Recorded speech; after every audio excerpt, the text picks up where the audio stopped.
Friends, deep in our hearts, every one of us has a desire for greatness. And indeed, that is something that every one of us is called to. I like visiting the kindergarten classroom because, like some people that are older, they usually don't have a filter. They just say whatever's on their mind. Several years ago, when I was a priest in Manitowoc, the principal was retiring, and I wanted to do something special for her because she had served for like 40 years or something like that.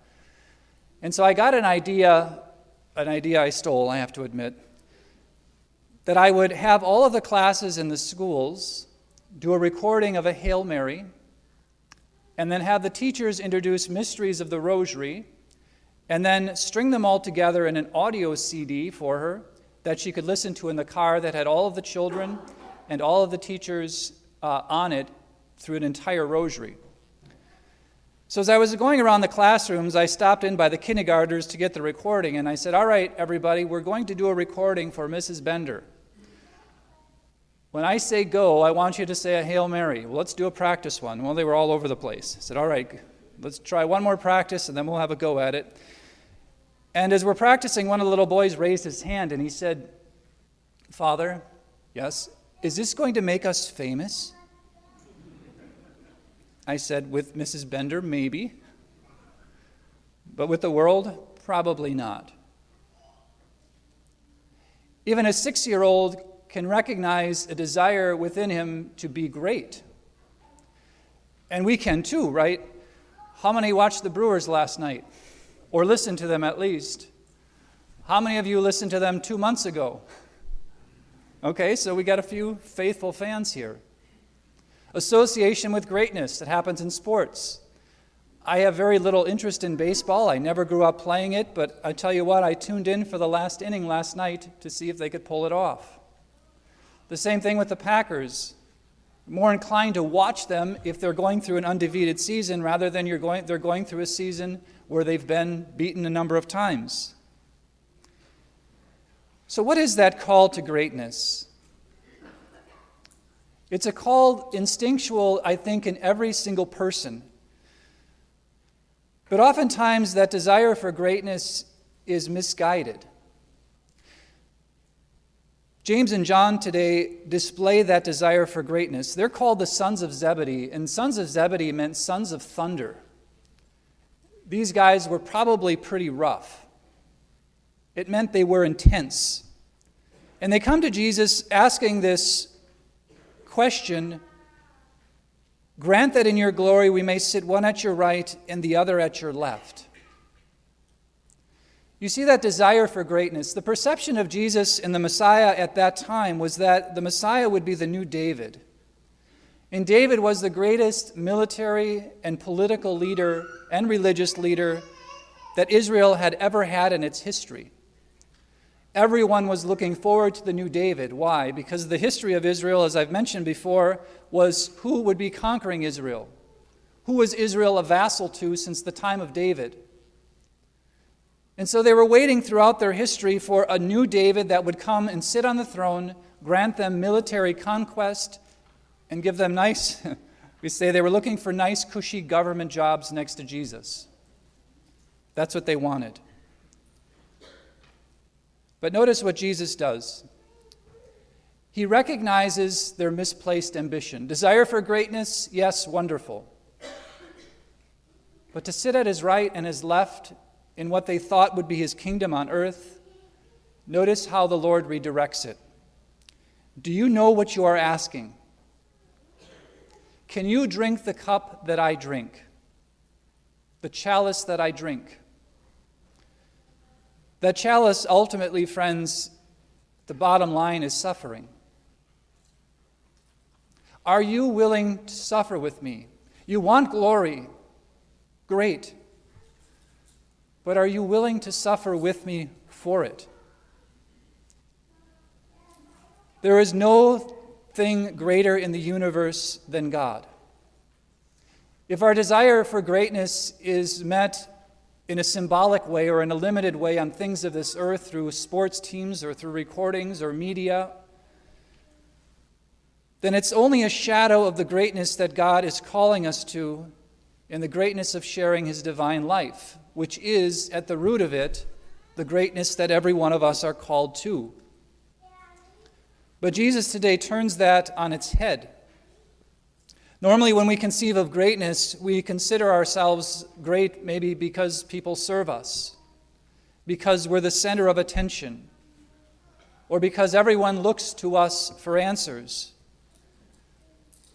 And the reality is that Jesus said your first step is to serve and not to be served. What's interesting is that theologically, when we talk about the Bible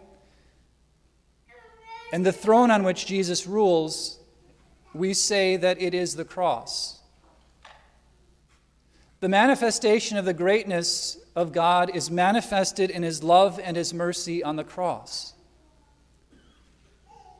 And the positions to his right and his left were taken by two thieves. One who acknowledged his guilt and asked the Lord for his mercy and to remember him when he came into his kingdom, and the other who was still looking for an earthly rule, demanding that his suffering be ended by Jesus rather than to seek the greater glory in his kingdom. Each one of us, friends, I think I could say, is on his right and his left. But the question is how do we perceive the Lord? How do we understand our call to greatness? Every Old Testament figure that was great in the eyes of God was a figure that showed mercy. Moses, for example, began with his call to God by saying, God, this is a stiff-necked people. Would you please put me on another mission? But at the end of his life, eventually God said, yes, Moses, I recognize that this people are idolatrous. They worship things that aren't me. They forgot the great things that I've done for them in the past. And eventually you find Moses at the end of his life interceding for his people and making excuses for them. You can see an elevation of the love and the willingness Moses has to suffer for his people. The same thing with David. David's greatness, they misrepresented in his military might and his political acumen. The reality was David's greatness was his love and his mercy for the people that try to dethrone him. First of all, I think in first place would be his third son Absalom, who actually tried to kill all of his people and take his throne. And when he knew he had Absalom dead to rights, he gave everyone in his military the order, you shall not kill Absalom. I want him back alive. They ended up killing him anyways, and David had the people that killed him put to death. But the reality is, friends, is that God's greatness is found in his mercy. Think of where you find the temptations to think where greatness lies in your life today. I tell you, when I watch television, most of the time greatness is perceived encapsulated in the capital sins. What are the capital sins? Pride, greed, lust, anger, sloth, jealousy.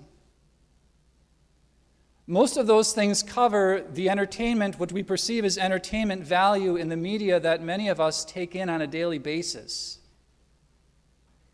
We conceive ourselves great if we're wealthy. We conceive ourselves great, if we can get all the girls. We consider ourselves great if we're angry at somebody or causing controversy.